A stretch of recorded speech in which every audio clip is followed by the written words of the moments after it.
Hi, and welcome back to the final edition of Keeping It Real with Coach Neal. I'm Brandon Sands, joined by UNCW women's soccer head coach Chris Neal. And, Coach, let's kind of get right into it. Not the result you were hoping for last week with the two road games. I kind of want to talk about Sunday's match first. How big of a factor was that win from the first and second half in that scoreless draw at Delaware on Sunday? Yeah, it was a huge factor, and we had a little bit of a heads up, though, because Saturday when we trained – it was extremely strong to the wind. So we started looking at the forecast going, oh, it's going to be even stronger on Sunday. So we were able to calculate the direction of the wind and really predict what the game was going to feel like. That's pretty typical of that region at that time of year. Every time we've gone to Delaware late in the season, it's been incredibly windy. So it was a big tactical factor, and we adjusted and how we coached our team. And we also wanted the wind in our face for the first half, because on a 5-day road swing, you definitely don't want the wind in your face for that second half. You want that little boost, and it was a big factor. We survived that first half, and we had it at our backs the second half, and we felt good, but the result just didn't go our way. And then we'll kind of touch a little bit on Thursday night at Drexel, just your thoughts against the game versus the Dragons. I thought we played all right, but we made a couple of mistakes at the back.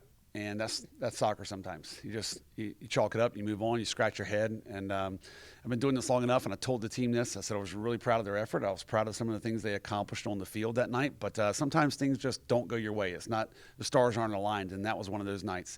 Give Drexel credit. I thought they played really well too. You know, when you look back at the totality of this season, picked ninth in the preseason poll to start the year, didn't get off to the start that you were hoping for, but this team – They found something kind of midway through that puts you in a spot in the last week or two to be playing for a conference spot. What did they find there, as conference play kind of got underway there in the middle of the year? Yeah, really proud of the evolution of this team. And we were picked ninth because the other coaches in this league saw the enormous graduation losses that we were incurring. And when you only return 3 starters and you show up on August 1st and you're playing a game a week later, an exhibition game, we knew this was going to be a little bit of a different challenge this year, and we knew it was going to take some time, and it did. We felt a little bit lost the first couple of weeks trying to put these pieces together, and then we started conference play a lot earlier this year with the full round robin schedule. So it wasn't until about mid-September where we really started to settle on an identity, and the team started to derive confidence from their performances, and we evolved from what at the beginning of the year looked very chaotic and not very competitive into a true CAA contender by mid-semester or mid-September. So really, really extremely proud of this team's dedication to the process, not panicking. A lot of teams might have gone into tank mentally after our start, but they understood where we were at. They stayed committed. And, by mid-September, early October, we were right there in the mix, and it was an incredibly exciting season all the way down to the final kick of the ball. Where do you credit that kind of mental fortitude that they found? Is it the senior class? I know that you a mix of a senior class, just like it is in a post-pandemic athletics landscape right now, where you've got a mix of 4 or 5 year players like Micaiah Burrows, and then you've got a couple transfers. How does that leadership kind of mix together and come together when you've got that many kind of different paths here? Well, I think, like you said, that certainly played a big part in the evolution, and in the development was key leadership.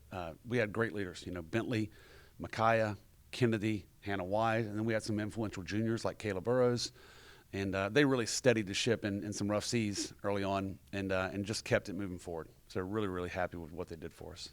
What specific improvements have you seen from this group throughout the year, whether it's just a girl getting more minutes than they had previously, or a freshman like Victoria Hankova coming on and making a splash and being a key contributor throughout the year?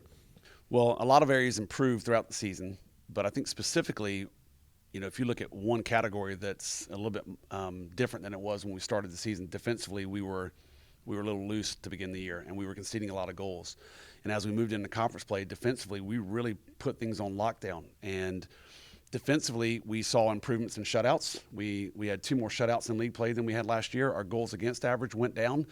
So that defense of Hannah Wise and Bentley Satine, led by these players, Kennedy Adams and Micaiah Parham, really, really toughened up, locked things up, and made it very difficult in conference play, and improved in a couple of key areas. So I think defensively was a real big change from us from the end of the year if you rewind back to the beginning. And as you start the off season, how much of it is kind of putting a bow on this year, team meetings, tying up some loose ends or anything, versus, beginning that process for the 2024 season? There's a lot that changes gears now. We've got to still focus on player development. That's one of the nice things about the NCAA setup. It's all about competition in the fall. Then the spring's all about development. So we're looking at ways we can already start developing our returning players. We're obviously looking at recruiting and kind of summarizing and evaluating, the season and where we can get better. And I know it takes a village to put on a soccer game to get through a season. I know you have a lot of people that you wanted to acknowledge. I do, and actually I brought a list, and I'm not a list guy, but there was too many people to thank for this season. So I'll start with in no particular order. Our administration, Mark Wagner was incredibly supportive, a great sports supervisor, was always there for us, and we had a staff change happen midseason, and Mark really stepped up to help us out in the key areas. He went with us on that Philadelphia and Drexel trip. Ordered some food, drove one of the SUVs, and just helped us out whenever he could. So really appreciative of Mark. Mike Oblinger, our new AD, came out to many of our games to support us. So really appreciative of him being there for us. Our equipment guys, Jim, Dwayne, and Will. We're the first team out of the gates every year, and those three really went out of our way to make sure we were equipped and had everything we needed. Sports marketing. This group really knocked it out of the park this year. Mason Mullen, Mike Vaccaro, and Rob Brickles. We led the league in attendance. We set a program record history for overall attendance. That's amazing. This community really comes out to support us, and those three did a wonderful job in that respect. I think we finished 76th out of 345 teams, which puts us in the top 25% of all attendance in NCAA women's soccer. So just an incredible feat. Next on the list would be, media and communications, Brandon, Hope, and Riley, and all your interns. With Hope, about to give birth. I know that it was a lot of hard work for her to be here at the times, for you guys to support her, so we're very appreciative. Our field guy, Glenn, he was like a one-man show with all the sports fields, and just can't thank Glenn enough. Mike Sherry also hopped on the mower a few times, so we're really appreciative of those guys' efforts. Our coaching staff, Stacy, Colin, Greg. Greg's a full-time volunteer, and what that man does for our program is very obvious, and our players are so appreciative. And as a head coach of this program, I don't know what I would do without Greg and Kat, his wife, as well. Becker, our sport performance coach, he did a wonderful job of keeping us healthy while making us physically stronger as this season progressed. And on match days, Derek and his crew did an amazing job of making the setting professional. And then, behind the scenes, so many people. We had Sandy King, Jim Hawarney, Leanne, Sherry Brinson, all making sure that our I's were dotted and our T's were crossed to keep this team rolling. Let's see, academics, Ryan really got us headed in the right direction. Last year was a little bit difficult, but this year our GPA is up, and Ryan's been great for our team. My wife for dealing with me in season, and I know there's a lot of conversations where she was talking and I was probably nodding my head, but I wasn't truly listening because I was looking at video. She tolerates a lot in season, so love you, dear. Thank you so much for that. And then finally, our team. Like I said earlier, been doing this a long time. And this year was one of the most enjoyable years of coaching that I've experienced. And that boils down to the quality of teammate, the quality of person. Typically when playing time's established, some true character can be revealed. And even our players this year that weren't playing the minutes they wanted to play were just incredible teammates, so coachable. Just all in all, a very enjoyable season. So thanks to everyone. Also want to give a shout out to Stacy Kuhn, our athletic trainer, and her husband, Jason. They recently had twin boys, and they had to really finagle their schedule a lot to make this work for them and for our team, so we're very appreciative of them.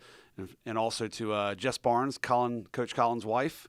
She did a lot for us behind the scenes in all different areas, and just really appreciative of everything she's done as well. Well, certainly. Thank you, Coach. And before we go, just one final word. What are you going to remember the most from this year in this group? That's hard to say on the spot, but we had some great victories, and we have a classic saying that winning is fun, but winning with people you love to be around is priceless. So just the great victories with great people is what I'll remember. Thank you, Coach. Good luck as you navigate the off season, and we'll look forward to hearing from you next fall. Thank you, Brandon.